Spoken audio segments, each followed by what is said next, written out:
Hello, everybody. Scott Golden here with the Golden Opportunities Coaching YouTube channel, and we are here to talk to you about psychological, emotional, and coaching related topics on a regular basis. We've got over 400 audios for you to check out, variety of topics. Hopefully, there's something that's of benefit to you. If there's something you'd like to hear and it's not here, please feel free to reach out. Also, please like, subscribe, comment below if you'd like coaching, entertainment, business, life, or relationship coaching available for all folks. We want to help as many people as we can in 2021. The best way to do that is to get in touch through my website that is available in the About Me section of this YouTube channel or at PO Perception on Twitter. Today we're going to talk about struggles of smart people. Lots of people believe that if you're hyper intelligent or in the top echelon of intelligence, that life is simple and easy. That is not always the case. This is because the brains of these individuals most often can be wired differently, are wired differently, and so it creates different emotional reactions.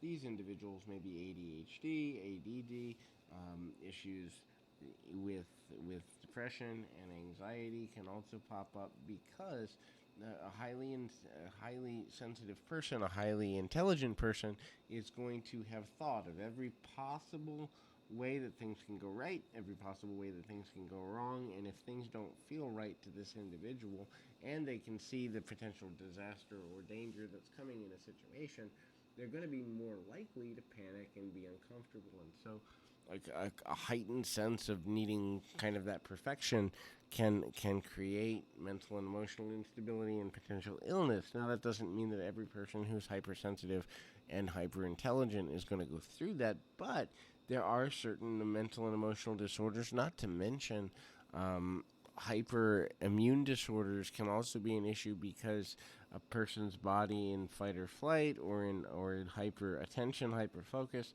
can actually lower the immune system, thus creating some physical illnesses potentially as well. Now, individuals with hyper intelligence are individuals who may be more prone to being night people.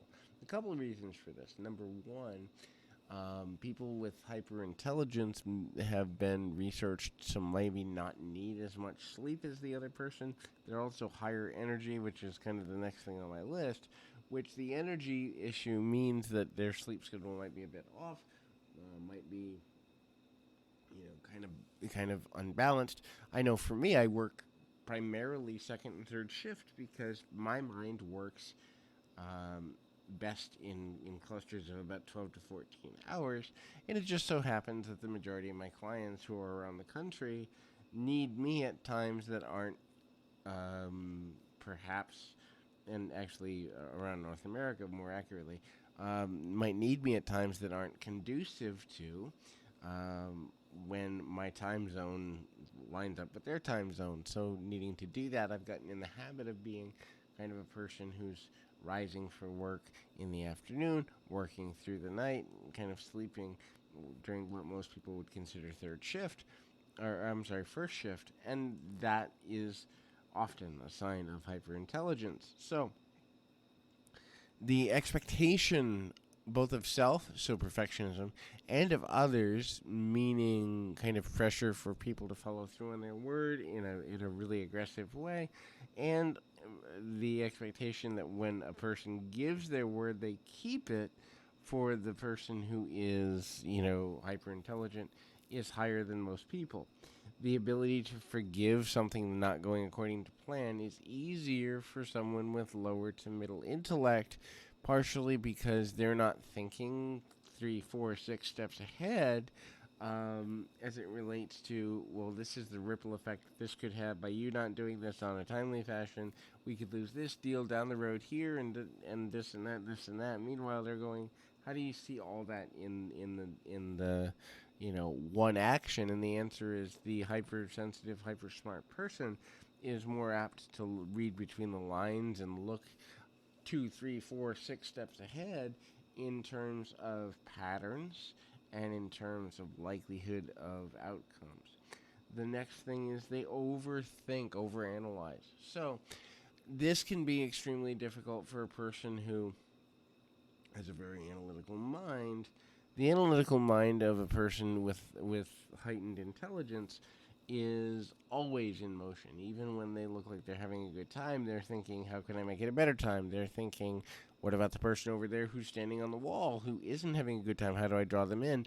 They're thinking, what is all 57 people in this room thinking of me at the moment? How can I up my value to this party, to this experience, to this, interactive space? And that creates a level of stress, as mentioned earlier, but I'll reiterate it as we close. A person of hyperintelligence is more likely to have related illnesses, not because they necessarily deserve it, not because they're unintelligent people, but because the heightened sense of always being in motion and the mind virtually almost never slowing down creates challenges for that individual in a way that ultimately hinders the development of more balanced approach to daily living. And so hopefully this can be helpful to somebody. Keep your feet on the ground, your mind in the moment. Until next time, everybody.